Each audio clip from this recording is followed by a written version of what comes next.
Hello everyone, welcome to my channel. আজকে আমরা জেনে নেব কি করে কম তেল মশলা দিয়ে সুস্বাদু ডিমের ঝোল রান্না করা যায়। চলুন দেখে নিচ্ছি। প্রথমেই ডিম আর আলুগুলোকে সেদ্ধ করে নেব, সাথে পেঁয়াজ টমেটো কুচোনো থাকবে। কড়াইতে তেল ভালো মতন গরম হয়ে গেলে শুকনো লঙ্কা আর কালো জিরে ফোড়নে দিয়ে দেব। ছোটোবেলায় এই রেসিপির কথাটি আমি বাবার থেকে শুনেছি। আমার ঠাকুমা নাকি ভীষণ ভালো রান্না করতেন।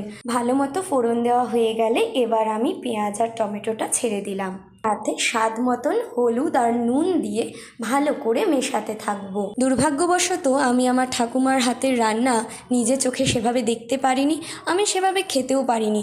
কিন্তু বহু জনের কাছে আমি শুনেছি যে আমার ঠাকুমার হাতের রান্না ছিল নাকি অসাধারণ। ঠাকুমার হাতের সমস্ত রান্নার মধ্যে আমার বাবার নাকি এই রান্নাটিও খুব প্রিয় ছিল, তাই একটু চেষ্টা করে দেখলাম।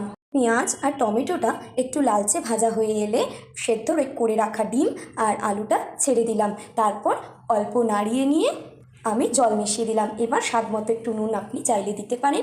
এবার জলটি ফুটতে থাকবে, যখন জাল হয়ে যাবে ভালো করে, রান্না কিন্তু ওখানেই কমপ্লিট হয়ে যাবে। একবার ট্রাই করে দেখতেই পারেন এত কম তেল মশলাতে কী করে সুস্বাদু ডিমের ঝোল রান্না করা যায়।